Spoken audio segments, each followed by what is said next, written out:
What's your goals now for the Latvian National Team? Well, the biggest goal is the EuroBasket and winning it. You think you have the tools to win it? We definitely have the tools. You mentioned Duško. Can you tell us about him? He could pop up by any time. And he did? He trusted me a lot more than others, but I think he was a very, very often guest for Bogdanovic. How do you feel, when you play so many years in the NBA and then you realize that, okay, maybe the door is closing?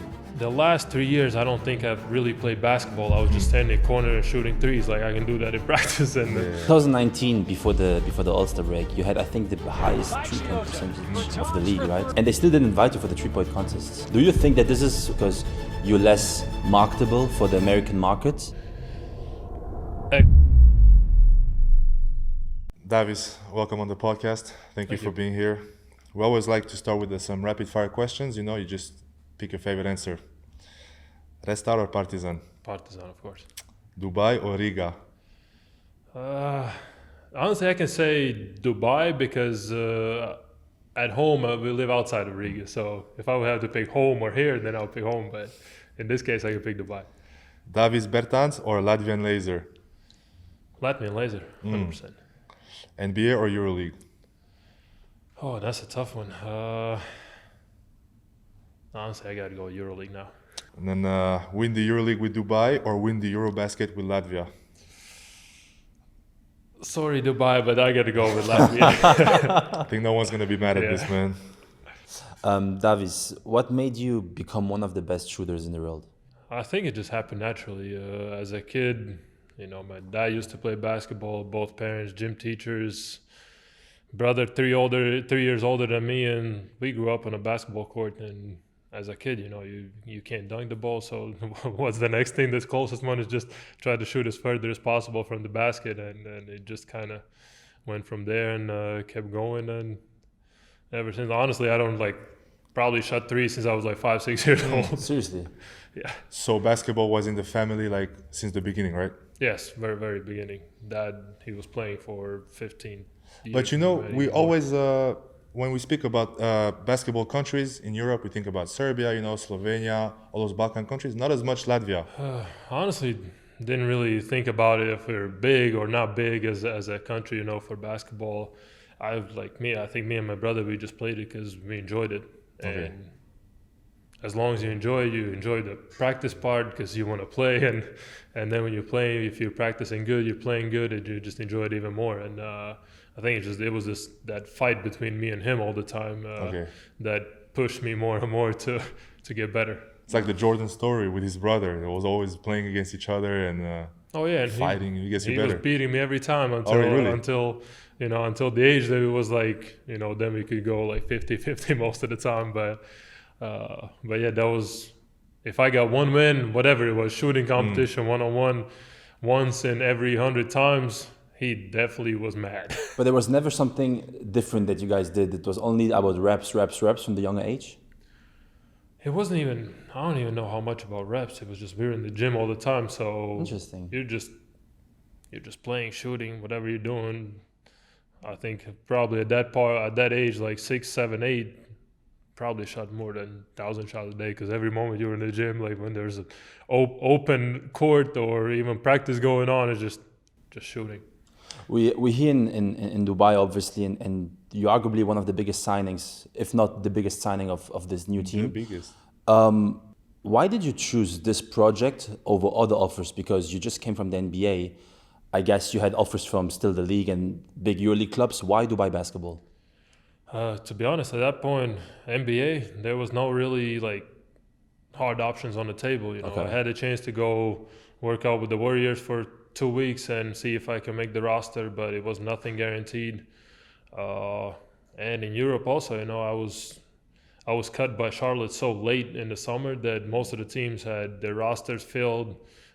Budget was very low, so at that moment, it was just kind of a waiting game and seeing, and just seeing that in Dubai the team was forming and knowing how the city by itself is, that everything should be the best, the biggest, the most luxurious. Yes. Then I thought, eventually basketball is gonna get there, and I told my agent, he actually moved his company here 2 years ago, and he lived here, and he was here when the team was founded and created.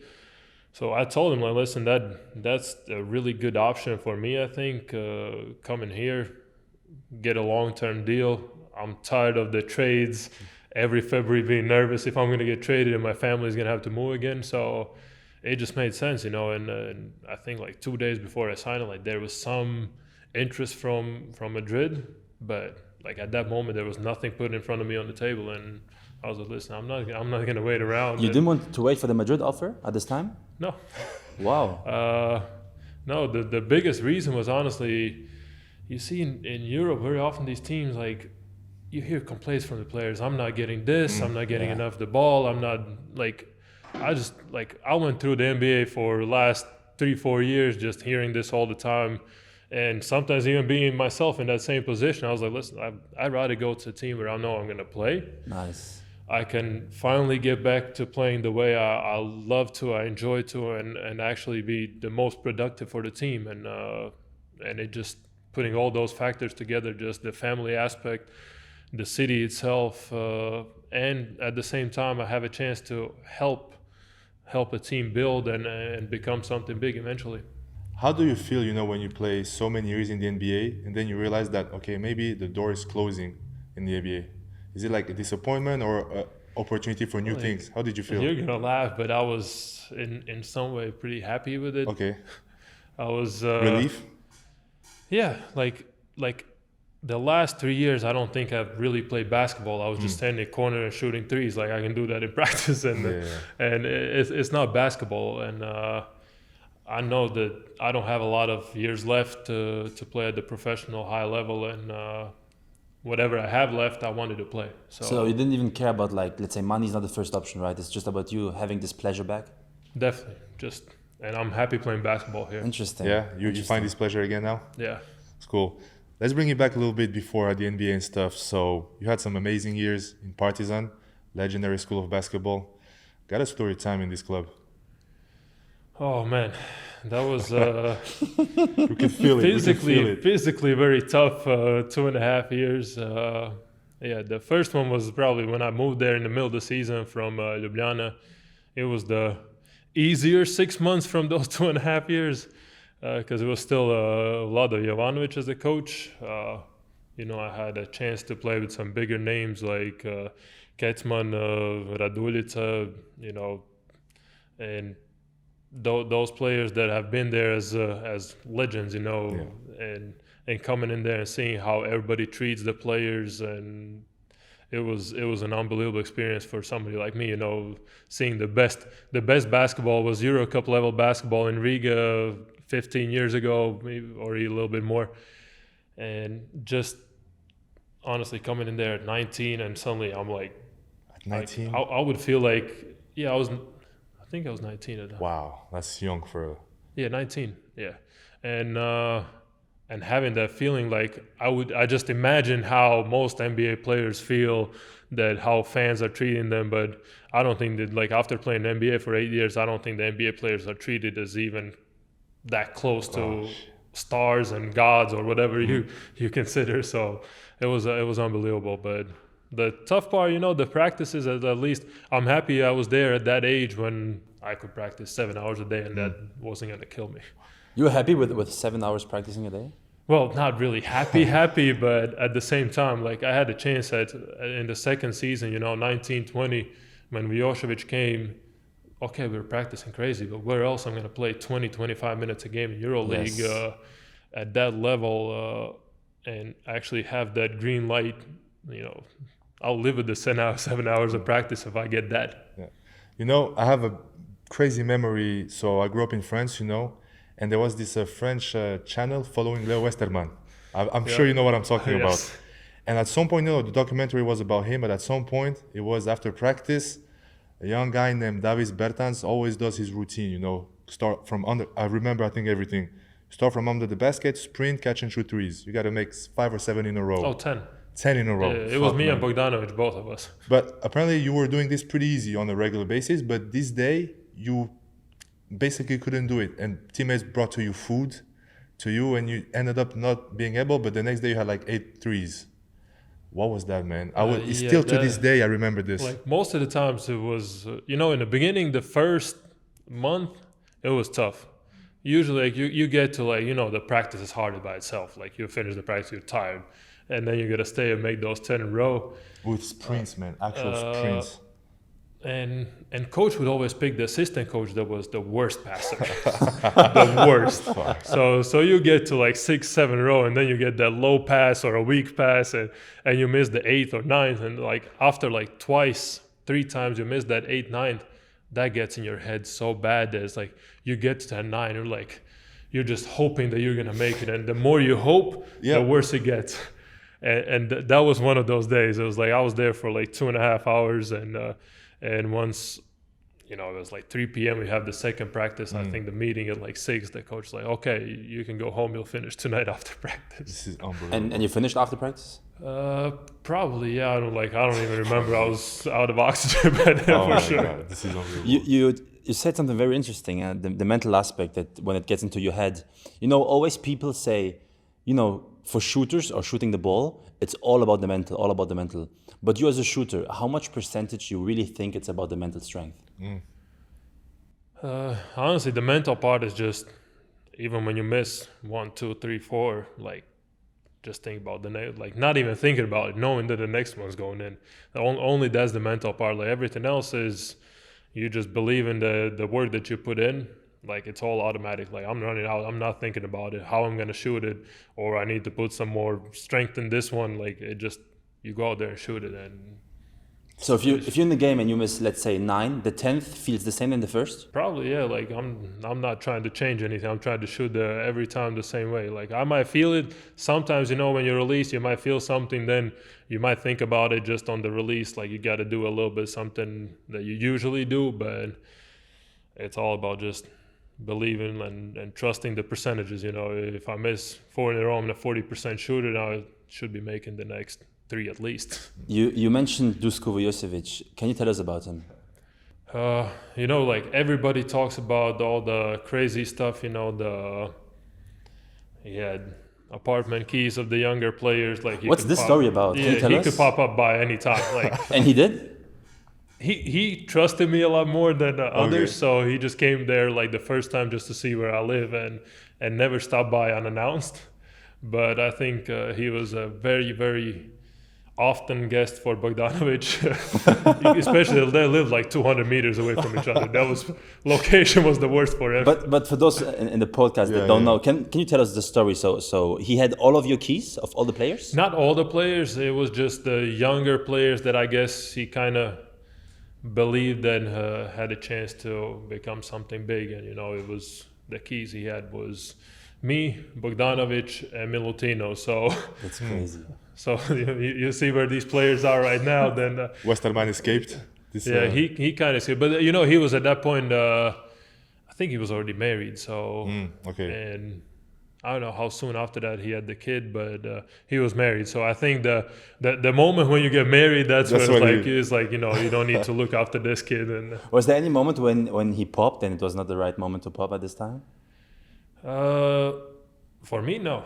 For others? For Bogdan, if you get to ask him those questions at some point, I'll let him tell the stories. But he was definitely popping by very often there. Interesting.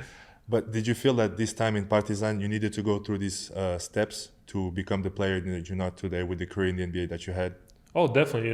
I went through that. After that, if I had a coach yelling at me, I couldn't care less. Like I just, whatever he was yelling, I just try to take the message instead of the tone, And he just, after that, everything seemed easy. But what's the coaching style in NBA? Is it like super different? Because we know that we always say in the EuroLeague it's a coach's league, and then in NBA it's a player's league. So what do they do differently there?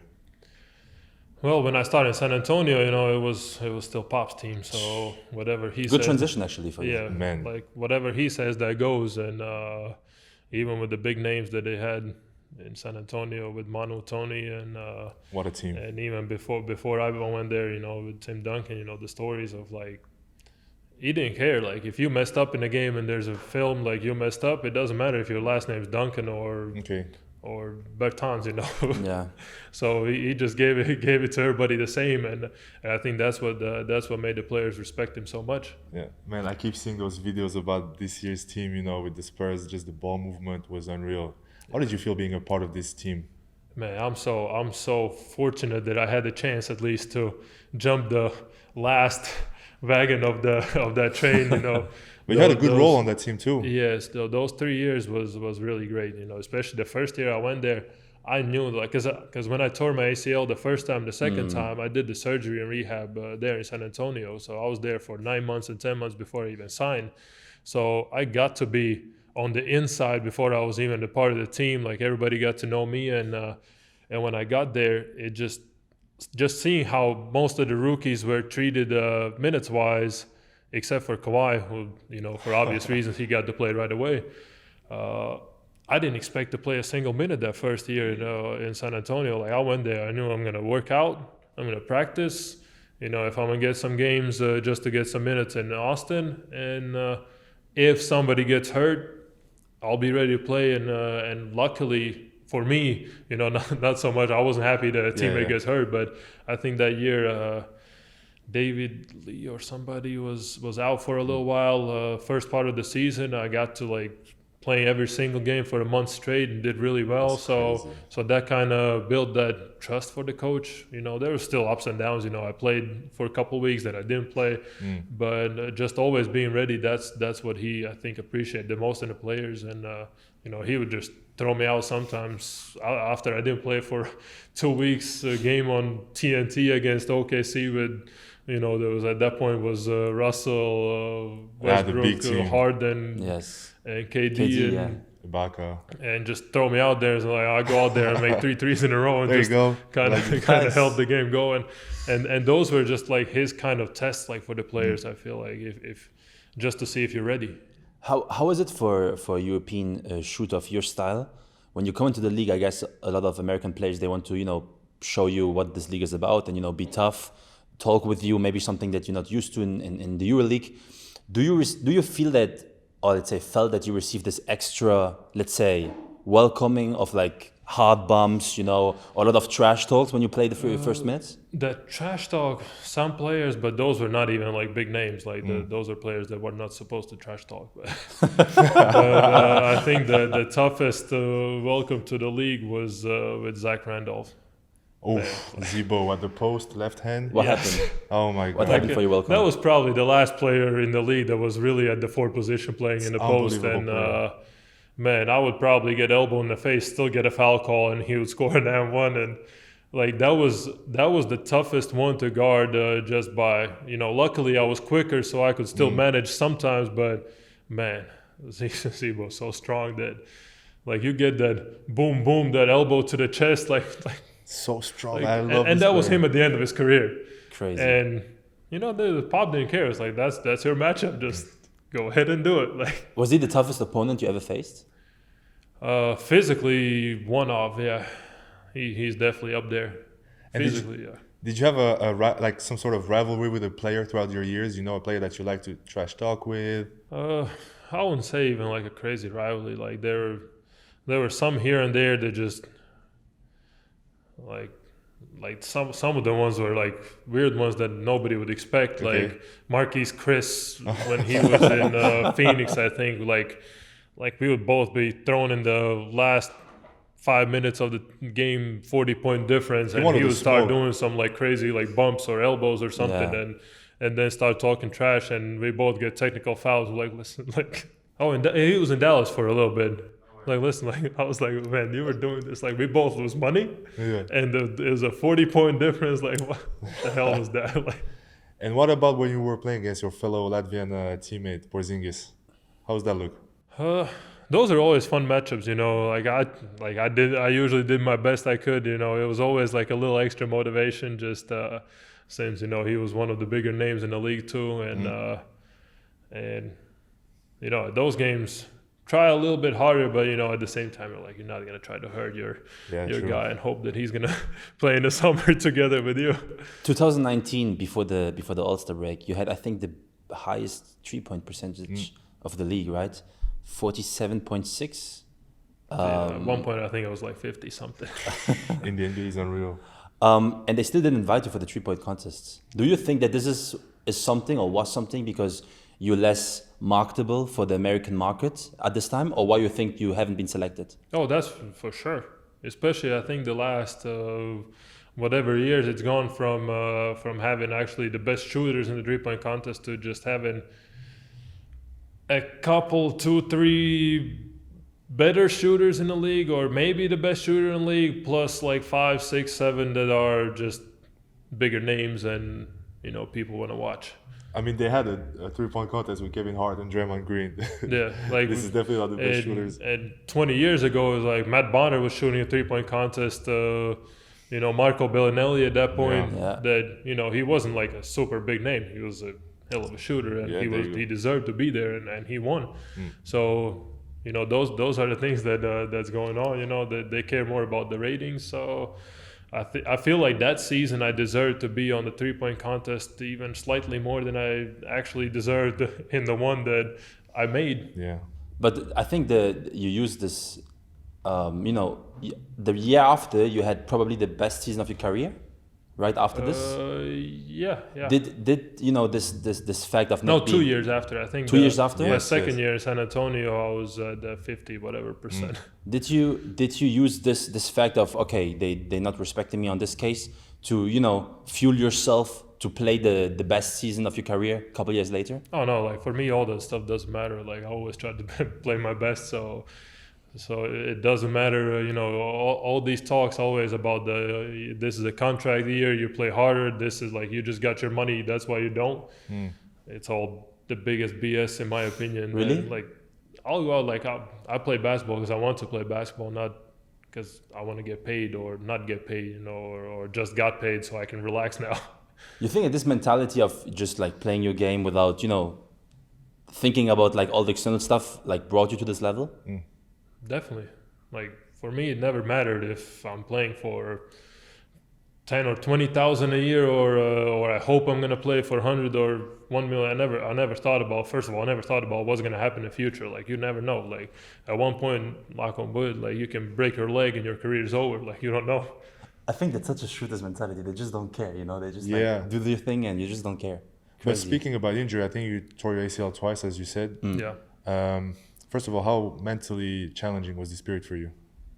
The first one was tougher because at that point that's my second season in Partizan, 20 years old, first full season in EuroLeague, actually getting big minutes, big role.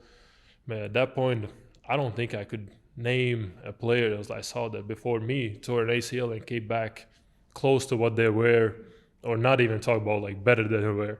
So that was the first few days was tough, and then you just go back to the same mentality. Like, what can you do about it? Crazy. And I think when I had my surgery in San Antonio, the next day I'm in the gym. Like I got to do some, get on the bike, stuff like that. And don't have time to think, just get to work. Like they said, the medical staff said that was the first time they saw somebody coming off a surgery with a smile on their face. No way. Coming back, last thing about the NBA. So I have this interesting stat. February 18th, 2021. You scored 35 points against the Denver Nuggets, Jokic. 9-11 from 3. Were you in the zone that day? Oh, man. That day, the basket was twice as big. Describe to me, to people that don't know, like what being in the zone means. For shooters especially, this is a unique feeling. Man, that's a sensation when before you even catch the ball, you're gonna shoot it, and before you even shoot it, it's going in. Like so that's basically you're just calling for the ball any moment you can get, and especially you have teammates that can understand that and read that and look for you. And that game, I think I had 6 for 6 in the first, maybe 5 for 5 or 6 for 6 in the first half. I think I saw the game live too. It was crazy. Yeah, that feeling when I know that the ball is even going in before I let it go is like you don't want the game to stop. Like even after you still feel it. It's like that game is like I'm hoping I'm playing 48 minutes because I feel like I'm never gonna miss. Crazy. Yeah. For young shooters that are gonna see this, or let's say at least young players, can you work yourself in to get in the zone? I think it's all just routine. It's the preparation, like if you're a shooter, you know what you do in the gym, practice. I think every one of us probably has a little bit of different things that we do to make it feel good, make it feel like I'm going to go into the next game and everything's going in. And then you also got to know what to do when the ball is not going in. So that's the biggest thing. Like when you get that, as a shooter, I think we all have some slumps. Eventually, you can go for 2-3 weeks, sometimes a month, that you're shooting 20%, 25%, and it feels like it's never going to end. And then it's like over the years, I feel like I've developed some type of a routine that is like, when it's going good, I know what to do just to keep it that way. And if something happens and it goes that a couple of games I can't hit the shots that I'm supposed to, I know what to do to just get back to that. Speaking of routine, that drill you were doing in Partizan, the 10 makes in a row. Are you still doing it now in Dubai?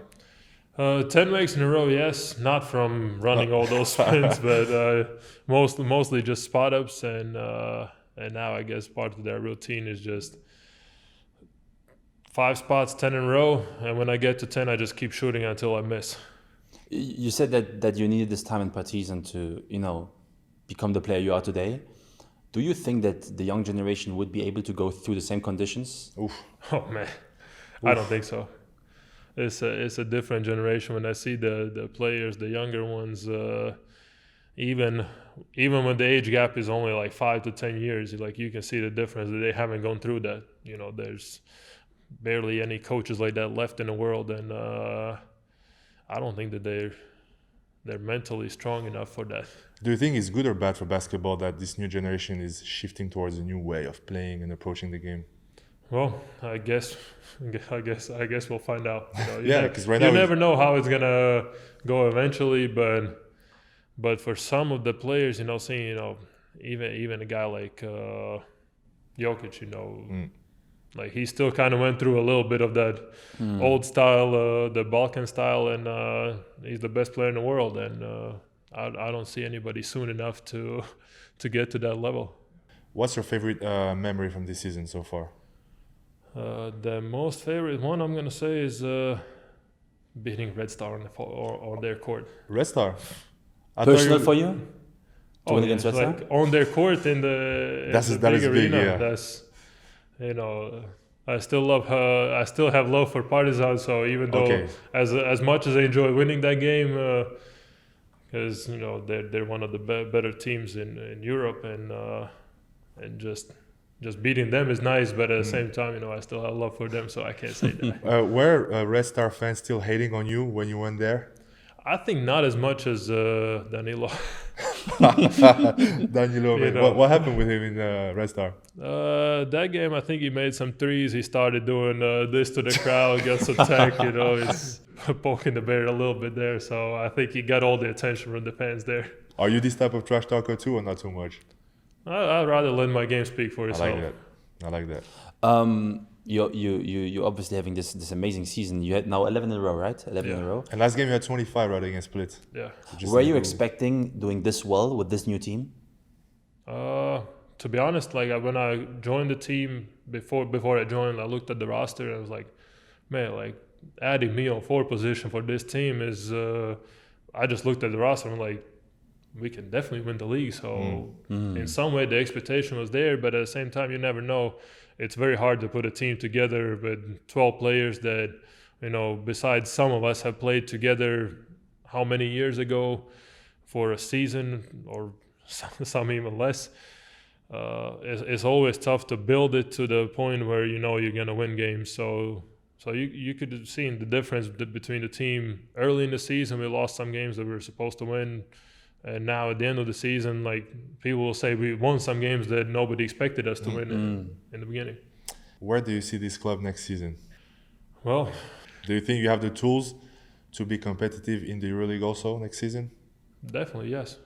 Like this is the proof is Partizan and Red Star are not the worst teams in EuroLeague. So they're fighting the last couple of years for the playoffs. They've been in the playoffs, or Partizan was close to Final Four even 2 years ago. So Definitely, I understand that. I'm not going to say that we're better than them, because I also understand their motivation. The difference can be between playing the games in EuroLeague against Fenerbahce, and then the next 2 days later you have to play us in the EuroLeague. For us, it's the one game a week, and that's the most important game that week. For them, it's not the most important game that week. So I think people want to beat Dubai though this year. Like, you were put on notice enough to be known as a scary opponent, I think.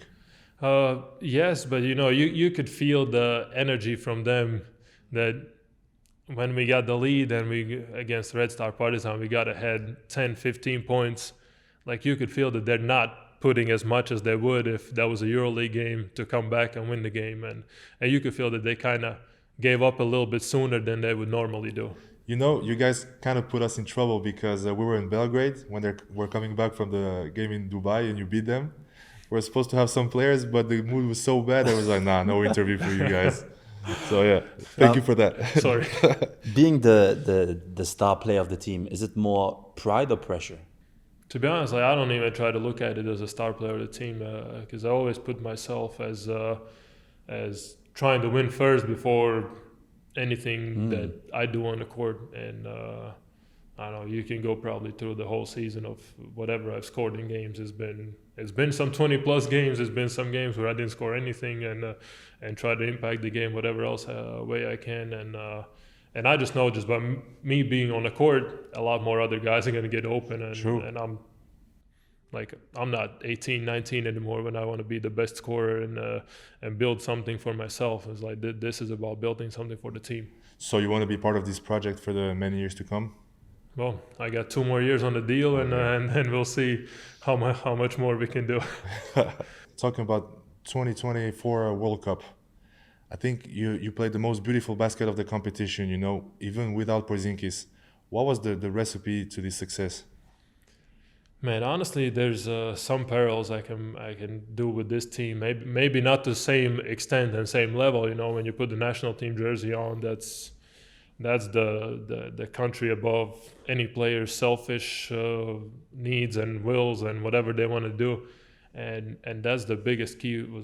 You saw that we had every game a different player was scoring 15, 20 plus, getting the player of the game award. I don't know who did. I think Gražulis maybe was one who did get it twice as the player of the game.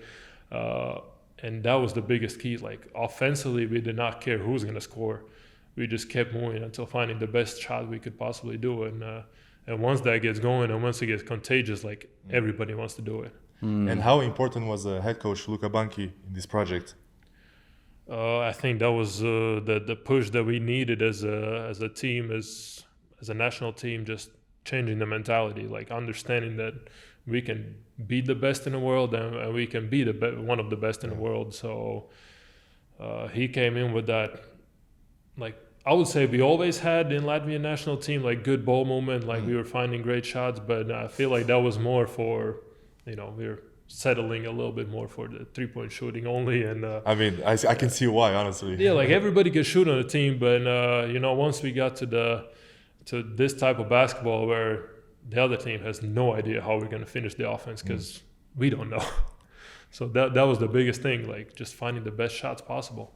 Yeah. And what's your goals now for the Latvian national team in the close future? Well, the biggest goal is the EuroBasket and winning it. If not winning it, at least a medal. You think you have the tools to win it? We definitely have the tools. I like that. Okay. From all the coaches that you mentioned in this podcast, who's the one coach that brought you to this extra next level? Man, I think Dule Vujosic might be the biggest one that I can put a little bit above everybody else. But then it's like, throughout my career, I try to take a little bit of something from everybody, so I can't really say that one was more important than the next one. Like, I really tried to pick up as much as I could from all of them, and slowly I feel like they created me into like, helped me create myself into the player that I'm today. Do you see yourself becoming a coach once your career is over? Hell no. No? I'm Why? not patient enough. To say, like, I actually had a conversation with somebody about this, like, about the coaching thing. I said, like, the most I could agree on is being like a shooting coach, maybe. Okay. and that's it. Like, you're not gonna see me Don't want wearing to deal a with the bullshit. suit on the sidelines, Oh, and like that's not me. So nothing with basketball It's besides like, this. honestly, like I would probably be a similar coaching style as Dula, and you're not allowed to do that no A lot more. of people know, I can't do that anymore. It's not gonna go too well. If there would be one advice that you would give to any young player that want to become a player of your caliber, what would it be? One like is the easy advice is you put in the work, but at the same time is and I think that's more of an advice for the parents of the younger kids. Like, don't put it in their heads that they're gonna be professional basketball players. Just let them be kids, let them enjoy basketball, let them fall in love with the game, and then if they're meant to, if they're talented enough, it's gonna happen eventually. But the earlier you tell the kid that he's gonna be a star and he's gonna make a lot of money and he's gonna make a lot of money for the family, like, first of all, you put a pressure on the kid that he shouldn't have at whatever 10, 12, 15, and it's just gonna ruin him. Interesting. We never had this one as an answer. Yeah, very interesting. It's always, be patient, trust the process. We got a basketball school with my brother in Latvia where we grew up, like close to where we grew up. So, like, that's what we have to deal with. The parents are the toughest ones to deal with. Yeah. If one day you're gonna leave this world, what do you want to be remembered for? Probably as a good person. That's it. Just a good person. Yes. Perfect, man. Thank you, bro. Thank you so much, man. Thank you.